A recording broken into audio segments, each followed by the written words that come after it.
evaluasi atau penilaian pembelajaran jarak jauh. Ya, topik ini adalah merupakan kelanjutan dari topik yang pertama dan kedua. Saya ke bagian evaluasinya sesuai dengan bidang keahlian saya.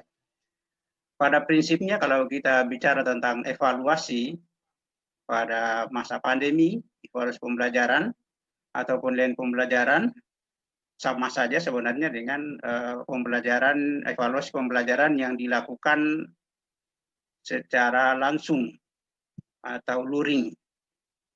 Tetapi tentu ada perbedaan mendasar yang disebabkan karena media yang digunakan.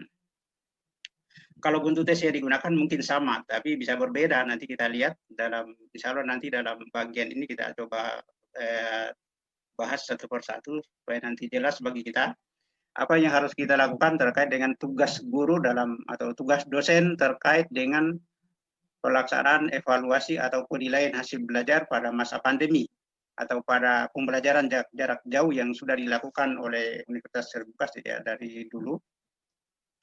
Izinkan saya untuk share screen terkait dengan materi saya pada hari ini.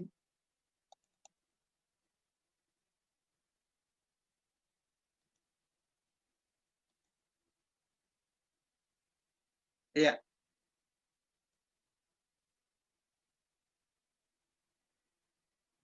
Penilaian pembelajaran jarak jauh di era new normal. Kalau kita bicara penilaian, pada prinsipnya adalah kita akan membicarakan tentang apa itu penilaian itu sendiri. Kemudian di dalamnya tentu ada tes, ada pengukuran, kemudian ada asesmen, dan ada penilaian itu sendiri. Ini merupakan suatu rangkaian yang tidak bisa dipisahkan.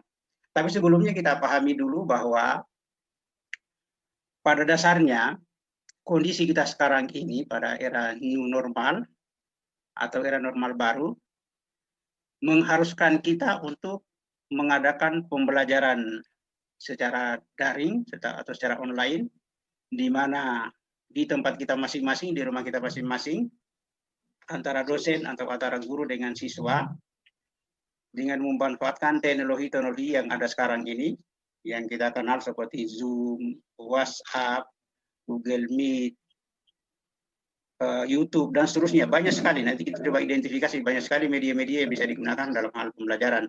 Ini adalah merupakan suatu kenormalan baru. Kita mulai sejak bulan April 2000,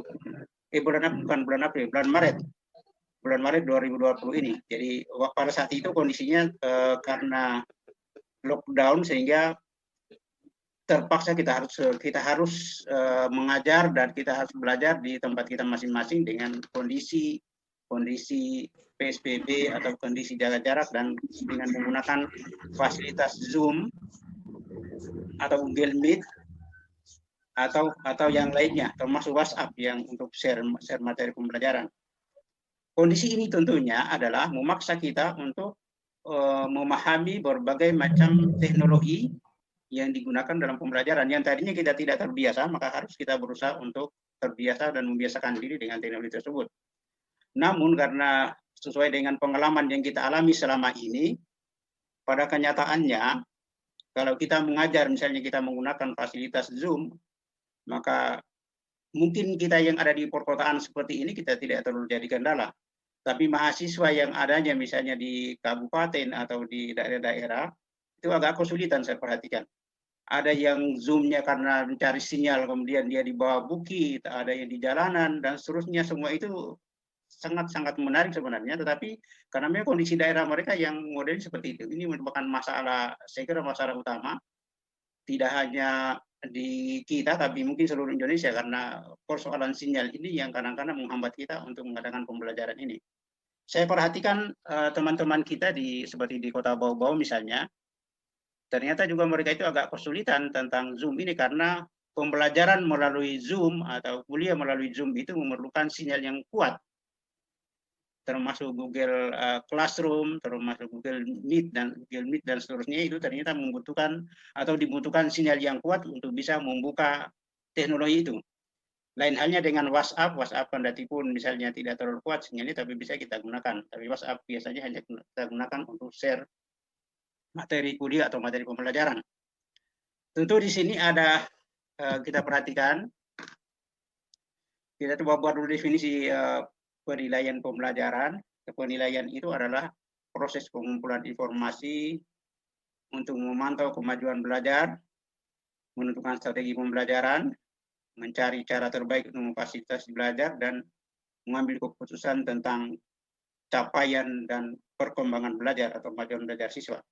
Dalam hal ini tentu terkait dengan ini kita punya banyak istilah terkait dengan penilaian ini. Kita sering mendengar kata evaluasi, kita mendengar kata tes, atau kita menggunakan kata asesmen, atau kita menggunakan kata-kata yang lainnya yang kadang-kadang membingungkan kalau kita tidak paham lebih dulu. Pada prinsipnya kalau kita bicara tes atau non tes atau instrumen itu adalah merupakan alat untuk menilai, alat untuk mengukur. Kemudian hasil pengukuran itu biasanya adalah berupa angka atau berupa kualitas. Kemudian setelah itu diproses menjadi suatu nilai. Dan nilai-nilai kemudian dijadikan sebagai dasar untuk pengambilan keputusan yang kita kenal dengan evaluasi. Jadi proses penilaian itu sebetulnya ada proses yang yang meliputi prosedur yang mulai dari pengembangan tesnya, kemudian pelaksanaan tesnya, kemudian pengumpulan datanya, kemudian analisisnya, sampai kepada pengambilan keputusan. Sampai pengambilan keputusan dalam pembelajaran, entah itu perbaikan strategi pembelajarannya, atau pengambilan keputusan tentang peserta didik, lulus, tidak lulus, dan seterusnya. Itu adalah proses penilaian. Kemudian kalau kita kaitkan dengan penilaian pembelajaran jarak jauh, baik itu secara offline atau online, pada dasarnya adalah sama dengan penilaian pembelajaran konvensional, terutama terkait dengan instrumen ukurnya dan pelaksanaannya. Namun yang membedakan yang paling utama adalah dari segi media penilaian. Karena kita sekarang dibatasi oleh jarak, tidak mungkin kita mengawasi siswa atau mahasiswa kita secara langsung, dan tidak mungkin juga itu kita memberikan, misalnya soal terbiasa kalau kita di kampus atau kita di sekolah, misalnya kita memberikan soal, esai, atau pilihan ganda, yang tingkat kesulitannya tentu dari mudah sampai dengan sulit, atau kita mengacu ke taksonomi Bloom misalnya dari C1 sampai dengan C6. Tapi dalam kondisi penilaian online tentu akan menjadi pertimbangan utama bahwa pada dasarnya karena siswa atau mahasiswa itu berada di tempatnya masing-masing dengan berbagai fasilitas, misalnya dengan Google yang sekarang informasinya serba komplit, dengan referensi, dengan buku dan seterusnya, atau mungkin dengan teman-temannya, dengan siapa saja di sana yang mungkin bisa dimanfaatkan untuk kalau kita memberikan soal-soal yang agak mudah atau yang tingkatan lebih mudah, maka tentu itu akan menjadi bukan menguji lagi, tetapi mereka akan berusaha untuk mencari informasi dari sumber-sumber yang ada. Nah, maka itu adalah menjadi keterbatasan utama dalam hal penilaian secara online, karena kita tidak bisa mengamati atau mengawasi langsung seperti halnya kalau offline. Maka ini menjadi pertimbangan utama dalam hal pemberian instrumen tes atau instrumen evaluasi atau instrumen penilaian dalam pembelajaran secara daring. Maka itu tentunya adalah akan menjadi pertimbangan tersendiri bagi kita sebagai seorang dosen untuk memberikan alat ukur untuk menilai kemajuan atau menilai pencapaian hasil belajar siswa. Kemudian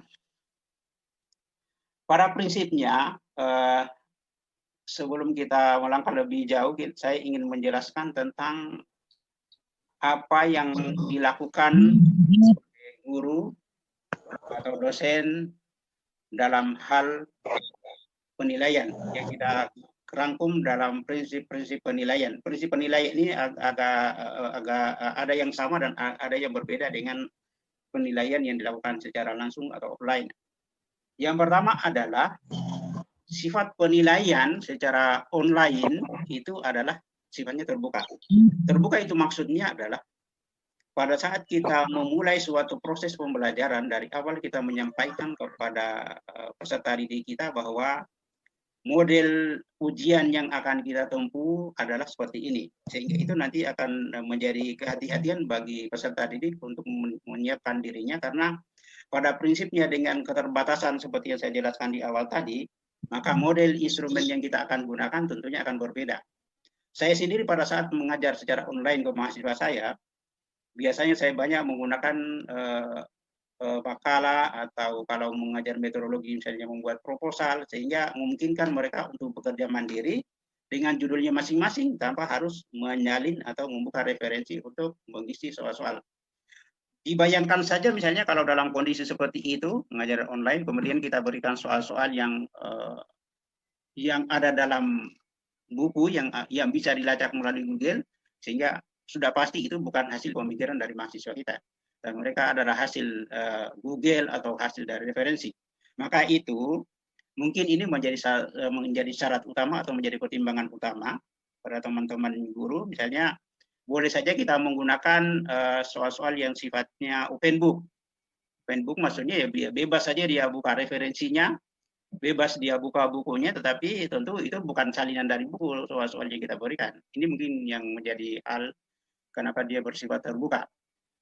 Kemudian yang kedua, itu adalah tentu sesuai dengan kondisi-kondisi yang kita alami sekarang ini. Sekarang ini kan ada banyak fasilitas atau media yang bisa kita gunakan untuk mengirimkan soal atau mengirimkan tes atau mengirimkan angket ke siswa kita atau peserta didik kita. Bisa kita menggunakan fasilitas email misalnya, bisa kita menggunakan WhatsApp misalnya, karena WhatsApp itu dia cukup kompatibel, kendatipun sinyalnya agak-agak terbatas, tapi terlambat, tapi dia tetap mengirim. Itu mungkin kelebihan dari WhatsApp. Tapi kalau Zoom, sinyal harus kuat betul untuk bisa menyambung untuk bisa ikut kuliah. Karena itu saya perhatikan betul pada saat kuliah, misalnya saya mengajar karena saya pakai Zoom yang gratisan, jadi 40 menit itu dengan mahasiswa 80 orang. Akhirnya selama 40 menit kadang-kadang kita hanya melayani permintaan untuk menerima mahasiswa untuk masuk di ruang Zoom. Sudah habis lagi waktunya. Itu yang kendala utama, saya kira harus menjadi kendala utama bagi kita. Sementara kalau harus kita beli Zoom yang berbayar juga, ternyata setiap bulan kita harus bayar, dan ini juga menjadi tentu ada tambahan income tersendiri untuk itu. Ini menjadi masalah tersendiri tentunya dalam hal pembelajaran. Ini saya kira semua orang akan mengalami hal seperti ini. Tapi kalau mahasiswanya cuma 20 orang atau 10 orang tidak terlalu bermasalah, karena paling juga kalau mereka masuk bersamaan paling 5 menit juga sudah masuk semua di ruang Zoom. Tapi kalau kita melibatkan, kalau kelas kita misalnya ada 100 orang atau 80 orang, maka itu tentu akan jadi masalah tersendiri, karena kita harus admin mahasiswa untuk bisa ikut di ruang Zoom, dan itu nanti akan membutuhkan waktu tersendiri. Selama proses 40 menit kita hanya menerima mahasiswa untuk masuk. Ini akan jadi kendala tersendiri. Begitu juga kalau kita buka ruang Zoom yang kedua juga nanti akan prosesnya terjadi seperti itu juga. Ada yang mahasiswa yang masuk kemudian keluar lagi karena persoalan sinyal tadi itu. Jadi ini yang menjadi kendala tersendiri dalam hal pembelajaran secara online, dan kadang-kadang akhirnya menjadi membosankan.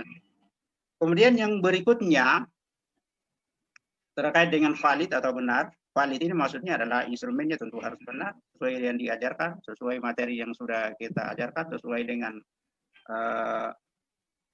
kemampuan, maksudnya yang dihitung itu adalah kemampuan peserta didiknya, bukan kemampuan si pembuat soalnya, karena kalau yang mudah menurut kita belum tentu mudah bagi peserta tes. Jadi materi yang sudah diajarkan tentunya menjadi pertimbangan utama. Dan kalau dalam hal pengujian secara online atau penilaian secara online ini memang harus kita buat tingkat kesulitan tersendiri. Makanya ada salah satu syarat yang terakhir ini adalah dia kemampuan berpikir tingkat tinggi dan dia sifatnya open book, terbuka. Kemudian yang berikutnya adalah tentu keterlibatan. Ya, ini dalam ruang Zoom atau dengan menggunakan aplikasi WhatsApp atau menggunakan Google Meeting atau Google Classroom, bisa saja kita membuat kelas-kelas diskusi atau kelompok-kelompok diskusi Atau bisa juga kita menggunakan Facebook misalnya dengan kelompok-kelompok untuk kita buatkan problem atau masalah-masalah ke mahasiswa kita, kemudian mereka berdiskusi di kelompoknya masing-masing, dan kemudian hasilnya disampaikan ke kita, ke dosen atau ke gurunya. Jadi ini menuntut keterlibatan, dan keterlibatan ini saya kira juga memang kondisinya pembelajaran online pun harusnya kita lakukan seperti ini. Jadi ini keterlibatan siswa atau keterlibatan mahasiswa dalam proses pembelajaran. Kemudian yang berikutnya adalah prinsip yang berikutnya adalah aplikasi teknologi. Iya, memang kenyataan yang kita alami sekarang ini adalah mau tidak mau kita harus menyesuaikan diri, dan mau tidak mau kita harus belajar tentang teknologi atau media yang harus kita gunakan dalam proses pembelajaran jarak jauh atau proses belajar online. Sebelum bulan Maret barangkali kita masih offline, kita tidak terlalu bermasalah karena kita tidak pernah terpikir tiba-tiba lockdown dan harus kita menyesuaikan untuk mengajar secara online. Sehingga yang tidak terbiasa dengan online atau yang tidak biasa menggunakan aplikasi ini tentu akan menjadi kewalahan. Mahasiswa juga atau siswa juga di sana yang tidak punya perangkat Android misalnya atau laptop itu juga akan kesulitan. Sehingga ini menjadi kendala tersendiri. Karena memang teknologi ini menjadi hal sangat utama untuk bisa kita ikut kuliah atau bisa kita ikut belajar atau ikut pendidikan dengan model yang sekarang ini, dengan new normal ini. Mau tidak mau harus kita ini. Makanya ada kebijakan beberapa daerah saya kira di seluruh Indonesia yang masih jalur apalagi hijau atau kuning atau merah, mereka kadang-kadang masih menerapkan, bukan kadang-kadang, memang masih menerapkan pembelajaran offline dengan jaga jarak tentunya. Karena terutama di daerah-daerah kita yang terpencil itu kan mereka sangat sulit untuk sinyal, sehingga mereka tidak mungkin disuruh untuk belajar secara online seperti yang kita lakukan. Kalau kita di perkotaan begini cenderung tidak terlalu kesulitan, tapi kalau di daerah-daerah pedalaman itu nanti akan menjadi hal yang sangat serius karena kesulitan untuk sinyal dan kesulitan untuk aplikasi teknologi ini. Kemudian yang berikutnya, ya pembelajaran yang bersifat kolaboratif dan problem solving. Artinya persoalan-persoalan itu kita sampaikan ke, atau materi-materi yang dibentuk dalam problem solving disampaikan ke pembelajar kita, disampaikan ke siswa kita atau mahasiswa kita untuk mereka buat kelompok-kelompok diskusi. Kelompok diskusinya nanti bisa dibentuk grup WhatsApp untuk mereka berdiskusi, atau bisa lewat Facebook untuk mereka diskusikan, atau juga bisa kita buka ruang Zoom kemudian kita diskusi bersama. Jadi intinya sekarang ini adalah pembelajaran yang kolaboratif dan problem solving. Itu prinsip dari salah satu prinsip dari pembelajaran online. Kemudian discussion board, ini papan diskusi, biasanya kita sampaikan ke mahasiswa untuk materi-materi, dan kemudian kita buat kelompok-kelompok diskusi untuk materi-materi yang materi-materi kuliah atau materi pelajaran yang harus kita ajarkan. Yang berikutnya adalah refleksi diri. Refleksi diri ini maksudnya adalah mahasiswa atau siswa kita itu sebenarnya bisa saja merefleksi atau menilai dirinya sendiri terkait dengan bagaimana kesiapannya dia, bagaimana kemampuannya dia dalam hal mengikuti pembelajaran secara online. Dari segi penguasaan teknologinya bagaimana, dari segi pemilikan perangkat laptop atau Android bagaimana. Kemudian yang berikutnya adalah dari segi umpan balik. Tentu umpan balik yang dimaksudkan adalah sebagai seorang guru atau dosen, tugas-tugas mahasiswa yang disampaikan atau dosen, tugas-tugas mahasiswa yang disampaikan. Ya, tugas-tugas yang disampaikan itu kemudian kita berikan umpan balik. Tapi ada untungnya, saya pengalaman mengajar sudah semester kedua sekarang, jadi dengan tugas-tugas yang dikirim lewat email atau lewat WhatsApp atau G Drive itu kemudian bisa tersimpan langsung kita periksa dan kemudian kita kasih umpan balik.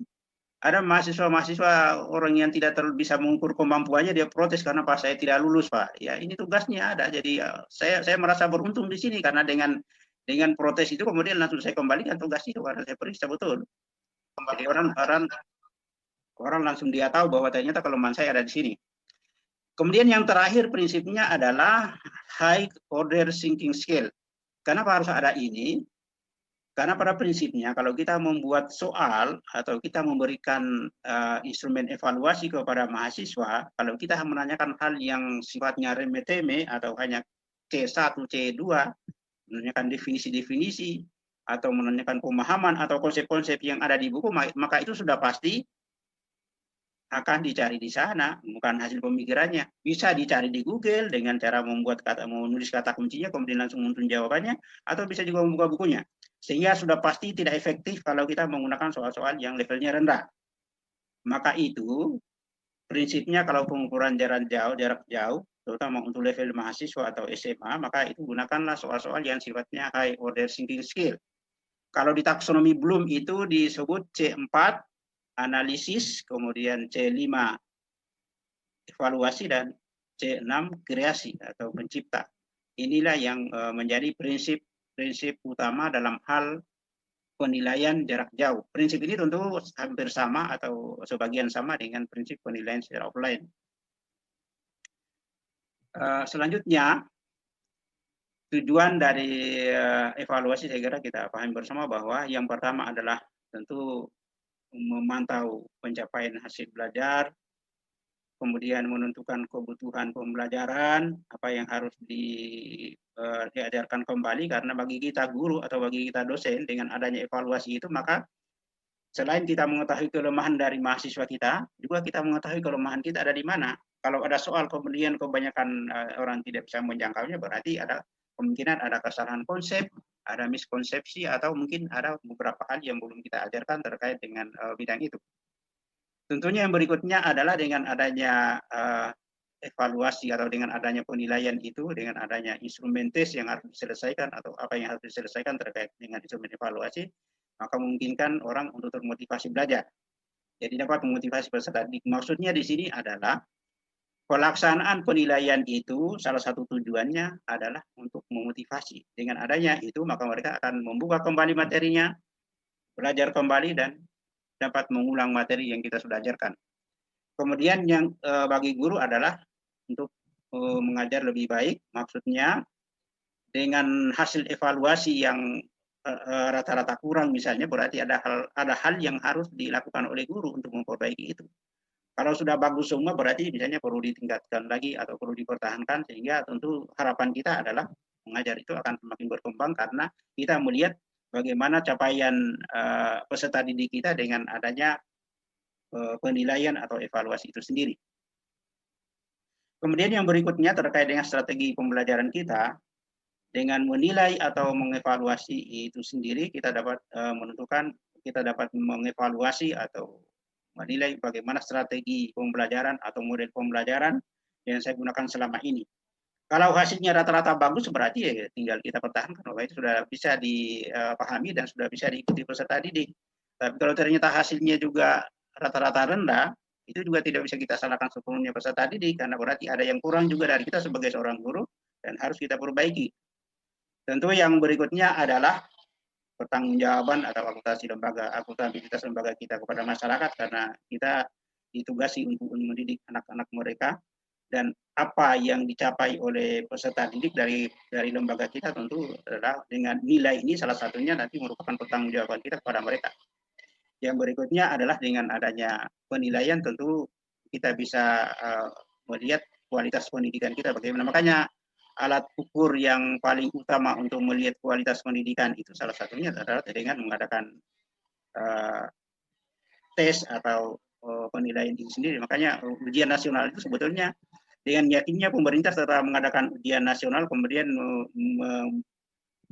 memeringkatkan atau memberikan peringkat pendidikan kita dan menunjukkan bahwa kualitas pendidikan kita di Sulawesi Tenggara ini dibanding dengan yang lain adalah sekian, karena dari hasil evaluasi atau dari hasil penilaian itu sendiri. Ya, kalau kita bicara tentang instrumen penilaian atau instrumen evaluasi, maka pada prinsipnya antara instrumen penilaian daring atau jarak jauh dengan instrumen penilaian pembelajaran offline tentu sama saja. Hanya tadi itu yang membedakan adalah tentu dari format atau model penilaiannya. Tentu di sini kita akan, kalau kita bicara tentang instrumen penilaian, tentu kita akan bicara tentang tes. Di sana ada tes esai, ada tes bidikan ganda, kemudian ada esainya sendiri ada esai bebas, ada esai terbatas, kemudian pilihan ganda itu nanti ada menjodohkan, atau objektif tes nanti ada menjodohkan, ada jawaban singkat, ada pilihan ganda dan seterusnya. Ini semua ini adalah merupakan instrumen yang kita bisa gunakan untuk evaluasi atau penilaian pembelajaran dalam konteks daring ataupun luring. Tetapi dalam hal tes ini memang kita harus hati-hati, seperti saya katakan di awal tadi, karena pada prinsipnya tes yang terlalu mudah untuk diteskan secara daring dan mereka bekerja sendiri di tempatnya masing-masing, mahasiswa kita atau siswa kita dengan fasilitas tentu di sana ada bukunya, ada referensinya, ada Google-nya yang bisa dilacak, itu nanti tidak akan menjadi bermakna. Itulah tadi kan ada prinsip khusus yaitu sifatnya terbuka, kemudian bersifat high order thinking skill.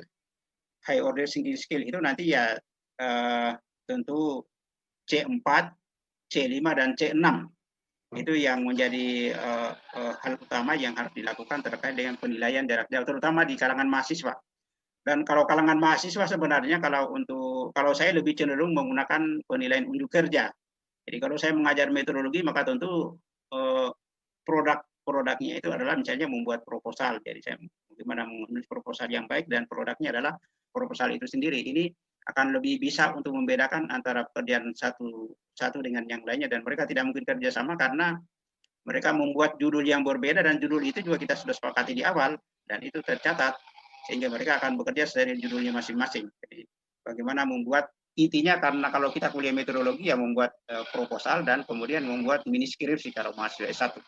Biasanya saya perlakukan begitu, sehingga unjuk kerja ini menjadi hal yang paling utama. Kemudian yang berikutnya dalam hal penilaian ada di sana ada instrumen portofolio. Portofolio itu adalah instrumen yang paling komplit sebenarnya, dan ini yang digunakan di negara-negara maju, mereka kebanyakan menggunakan model penilaian portofolio atau asesmen portofolio. Jadi asesmen portofolio ini asesmen yang menggunakan kumpulan berkas. Kumpulan berkas maksudnya adalah kumpulan hasil kerja siswa selama proses pembelajaran yang terkait dengan mata kuliah kita, yang terkait dengan mata pelajaran kita. Jadi kalau misalnya kita mengajar akuntansi, tentunya semua tugas-tugasnya, semua kegiatan-kegiatan di luarnya, termasuk pekerjaan yang ada kaitan dengan akuntansi, dan dia kebetulan punya bukti, punya foto, punya dokumen, ya, menjadi bahan penilaian.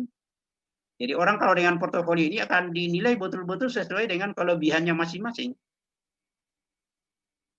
Sesuai dengan kelebihannya masing-masing orang. Jadi kalau orang misalnya memang dia hanya pintar menjawab tes, tapi sama sekali tidak ada kegiatannya, dia tidak akan terlalu bagus juga nilainya kalau menggunakan penilaian seperti ini. Tapi dia menjawab tesnya juga bagus, kemudian di luar sana dia menjadi kasir dan itu ada bukti yang menunjukkan bahwa dia mau bekerja di situ. Dia juga misalnya dia ikuti juara olimpiade juga ada buktinya dan dia juara, maka itu semua akan menjadi bahan penilaian. Beda halnya kalau kita hanya menggunakan tes, semua itu tidak ada maknanya. Kalau dengan portofolio, maka betul-betul orang dinilai sesuai dengan apa yang dia perbuat, sesuai dengan kelebihannya masing-masing. Itu portofolio kelebihannya. Dan portofolio ini menjadi instrumen yang sangat lengkap untuk instrumen penilaian dalam pembelajaran. Kemudian tadi unjuk kerja adalah untuk menyelesaikan sesuatu yang misalnya membuat siklus akuntansi kalau di akuntansi, atau membuat makalah, atau membuat proposal dan seterusnya. Jadi unjuk kerja di sini yang dilihat, bukan kemampuan untuk menjawab tesnya, tapi bukan apalagi karena kalau kemampuan menjawab tes itu belum tentu dia bisa berbuat sini. Kalau ini memang dia punya ilmunya dan kemudian dia bisa terapkan. Itulah unjuk kerja. Jadi unjuk kerja membuat siklus akuntansi misalnya, unjuk kerja membuat proposal, unjuk kerja membuat dokumen apa misalnya dan seterusnya. Itu adalah salah satu instrumen penilaian, dan ini saya kira cukup efektif kalau kita gunakan dalam kondisi pandemi ini dengan unjuk kerja ini, karena orang akan bekerja sesuai dengan tugasnya masing-masing. Kemudian ini penilaian produk misalnya ada produk-produk tertentu yang dibuat. Kemudian penilaian proyek, tugas proyek ini kalau mahasiswa ya berupa skripsi. Kalau di kuliah mungkin berupa tugas-tugas misalnya mengamati atau meneliti tentang kondisi di luar sana yang menjadi tugas kita. Kalau di ekonomi misalnya ada yang kita tugaskan untuk mengamati bagaimana proses jual beli di pasar tradisional dan mengamati proses jual beli di pasar modern. Itu bisa sebagai tugas proyek, biasanya dilakukan beberapa hari, beberapa saat, kemudian dibuat laporannya. Ini berupa tugas proyek dan ini juga sering kita lakukan di kalangan mahasiswa. Di sekolah-sekolah menengah juga mungkin ada proyek-proyek mengamati bagaimana pola konsumsi kalau yang terkait dengan pelajaran ekonomi, bagaimana administrasi atau administrasi keuangan koperasi terkait dengan mahasiswa. Itu adalah tugas-tugas proyek yang kemudian nanti kita nilai laporannya. Kemudian yang berikutnya adalah penilaian sikap. Mungkin memang kalau pada saat pembelajaran online, kita tidak bisa menilai sikap. Kenapa? Karena kita tidak bisa mengamati langsung seperti hanya pada offline.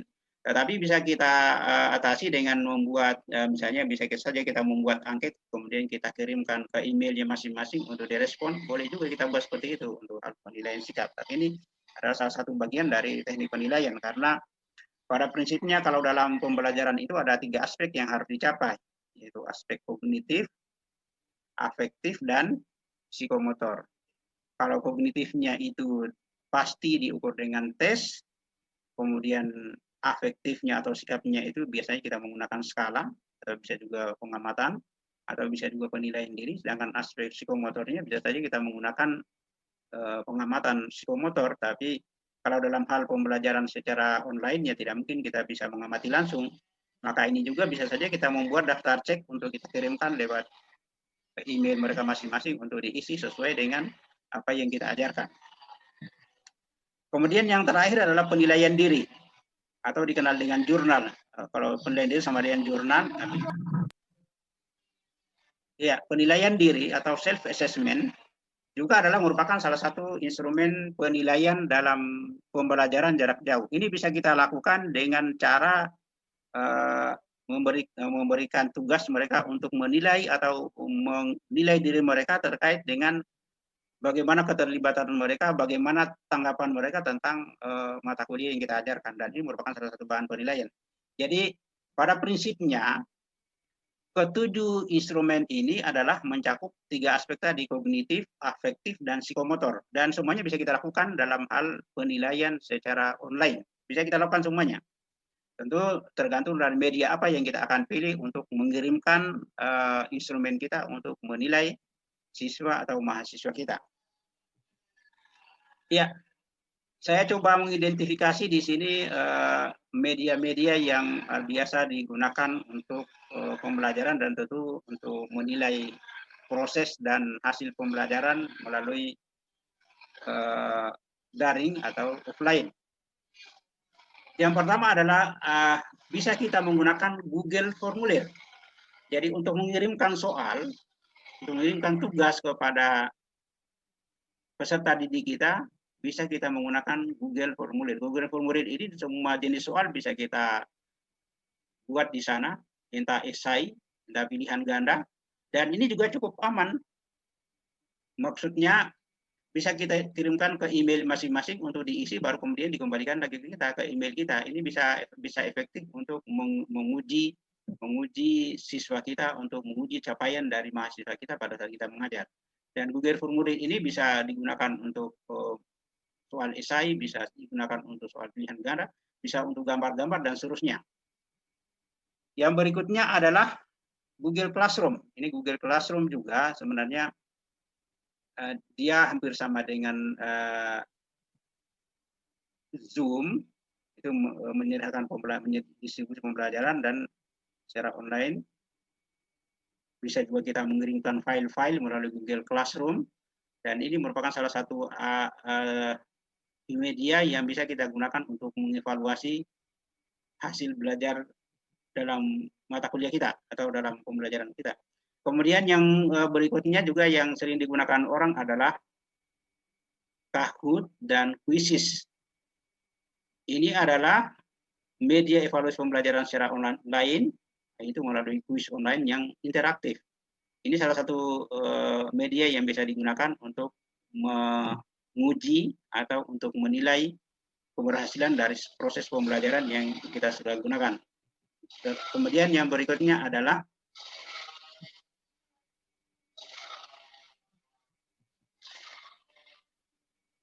WhatsApp group. Saya kira WhatsApp group ini sering kita gunakan ini. Biasanya kalau kita mengajar lewat Zoom juga kita buat grup WhatsApp untuk share link dari atau share dari password dari kelas kita.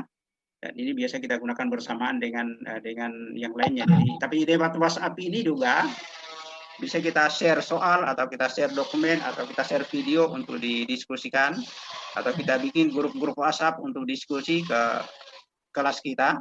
Dan ini juga sangat efektif karena kendati pun sinyalnya tidak terlalu bagus, WhatsApp tetap bisa kita upayakan untuk kita lakukan proses pembelajaran. Kemudian yang berikutnya adalah Google Suite for Education. Ini juga bisa digunakan untuk komunikasi dalam pembelajaran dan evaluasi pembelajaran. Biasa kita menggunakan email di sini, kemudian obrolan, diskusi, dan solusi kolaborasi dalam kegiatan pembelajaran. Ini bisa juga kita gunakan untuk mengirim tugas atau mengirim catatan-catatan atau mengirim materi pembelajaran. Kemudian yang seperti yang kita gunakan ini Zoom meeting, ini dianggap sangat efektif dan pada masa pandemi ini banyak sekali digunakan orang yang sebelumnya hanya sekitar 200 ribuan sebelum pandemi. Setelah pandemi langsung sampai dengan 200 juta orang yang menggunakan ini, dan ini adalah yang paling populer sekarang. Kendati pun dengan berbagai kelemahan yang disoroti banyak orang, tetapi ini juga tetap laku karena sangat mudah, fitur-fiturnya mudah kita operasikan dan mudah kita lakukan seperti halnya sekarang ini. Ini kelebihannya adalah mengajar dengan Zoom ini atau menguji dengan Zoom ini bisa kita share screen seperti hal yang kita lakukan sekarang ini, dan ini menjadi kelebihan tersendiri bagi Zoom. Seluruh dunia saya kira sekarang menggunakan instrumen ini, menggunakan media ini untuk rapat, untuk meeting, dan seterusnya, untuk perkuliahan, dan sampai kepada hal yang sifatnya yang pribadi. Tetapi yang menjadi kendala utama penggunaan Zoom meeting ini adalah memang sinyalnya harus bagus. Kapan sinyal tidak bagus, maka tentu kelas kita tidak akan berjalan secara efektif.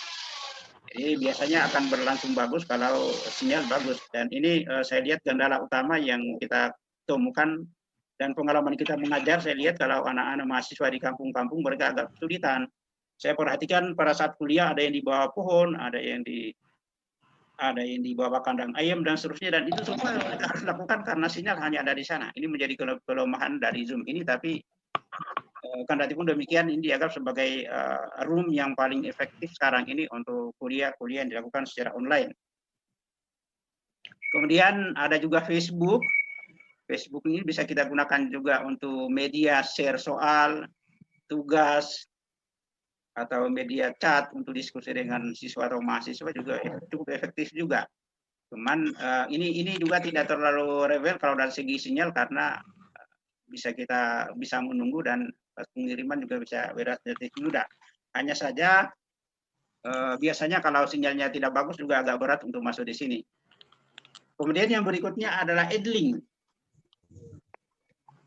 Ini juga bisa kita gunakan untuk share tugas dan seterusnya. Dan ini juga sering digunakan dan mudah sekali untuk digunakan. Ini juga ada di Play Store, tinggal diinstal di HP-nya. Dan bisa digunakan lewat HP, setiap saat juga bisa digunakan. Ini juga mudah ini. Cuma tidak terlalu populer, tapi sebenarnya kalau ini juga bisa dijadikan sebagai alat atau instrumen untuk share tugas ke mahasiswa atau mahasiswa kita. Kemudian ada Moodle. Ini juga bisa digunakan untuk share kuis, share tugas, jurnal, dan sebagainya. Dan dia juga bisa diunduh lewat Google Play Store. Jadi dengan Android bisa kita gunakan, dengan laptop bisa kita gunakan. Ini juga mudah untuk digunakan. Nah, kemudian yang berikutnya adalah Edmodo. Edmodo ini juga populer, ini digunakan dalam pembelajaran. Ini digunakan untuk diskusi kelas online, memberikan polling untuk memeriksa kemampuan peserta didik. Ini juga bisa digunakan sebagai instrumen, sebagai media untuk share instrumen evaluasi atau instrumen tes. Kemudian yang berikutnya adalah Schoology. Ini juga memungkinkan untuk mengecek keterlibatan peserta didik dalam proses pembelajaran. Ini juga bisa digunakan dalam share materi, share tugas, dan seterusnya kepada peserta didik kita. Rumah belajar ini yang dibuat oleh Kemendikbud, ini lengkap sekali untuk SMA ke bawah. Di sana ada buku gratis, ada berbagai sumber belajar, ada bank soal yang bisa diakses untuk latihan-latihan soal yang mau ujian. Ini cukup lengkap rumah belajar ini. Dan ini sangat komplit untuk dijadikan sebagai dasar pengembangan ilmu atau wawasan. Dan di sana juga ada soal-soal yang bisa dijawab untuk persiapan-persiapan terutama yang mau ujian dan seterusnya. Ini sangat efektif untuk sekolah-sekolah menengah ke bawah. Ini juga meja kita juga salah satu media untuk penugasan dan seterusnya. Ini juga efektif untuk digunakan dalam hal pembelajaran. Kemudian ada Icado dikembangkan secara komprehensif untuk pembelajaran dan mini game untuk PAUD ke bawah PAUD atau tingkatan taman kanak-kanak, ini juga efektif digunakan. Kemudian Indonesia X juga ini ada Google for Education. Kemudian ada kelas pintar. Ada cukup banyak yang saya identifikasi yang bisa digunakan sebagai share informasi. Ada Kuiper School. Kemudian ruang guru. Ruang guru juga ini efektif juga untuk share video, pembelajaran online dan seterusnya. Kemudian ada Sekolahmu. Ada live streaming pembelajaran. Ini digunakan untuk proses pembelajaran. Kemudian ada Genius. Ini juga cukup efektif untuk belajar mandiri karena di sana tersedia materi-materi pelajaran. Kemudian ada Kisco Webex. Ini juga bisa digunakan untuk share video pembelajaran. Kemudian ada Skype. Skype juga ini sebenarnya hampir sama dengan Zoom juga bisa digunakan untuk share mengajar dan secara virtual. Langsung bertemu secara virtual juga antara guru, antara peserta didik dengan guru atau dengan dosennya. Kemudian Google Meet ini juga cukup populer, ada di Android kita juga, ini bisa digunakan sebagai pengganti. Tapi sebenarnya di antara sekian ini, ternyata kita lebih memilih Zoom, karena Zoom itu gampang sekali cara mengoperasikannya. Tapi Google Meet ini juga adalah salah satu bagian dari media pembelajaran yang bisa juga langsung kita unduh di Android dan kita install di HP kita. Kemudian yang berikutnya juga adalah email. Email ini prinsipnya hampir sama dengan WhatsApp. Bisa mengirim tugas-tugas juga di sini, bisa mengirim jawaban juga di sini, dan itu adalah tentu dia lebih aman karena ini hanya dilihat oleh yang punya email. Tugas-tugas dari mahasiswa yang dikirim ke sini juga aman. Artinya kalau ada kebiasaan menyalin tugasnya orangnya tidak mungkin dia salin karena di emailnya masing-masing. Kemudian ada juga YouTube. Saya kira orang paham kalau YouTube ini semua jenis ada di sana. Tutorial, pembelajaran, dan seterusnya semua. Orang yang rajin membuat konten-konten, dan itu luar biasa. Ternyata kalau kita rajin juga membuat konten YouTube, malah bisa menambah penghasilan juga. Orang menyebutnya kadang-kadang katanya ada sampai 2 miliar satu bulan, dan ternyata juga mengajar lewat YouTube itu dengan membuat konten YouTube kemudian disuruh mahasiswa untuk mempelajarinya juga cukup bisa juga kita gunakan.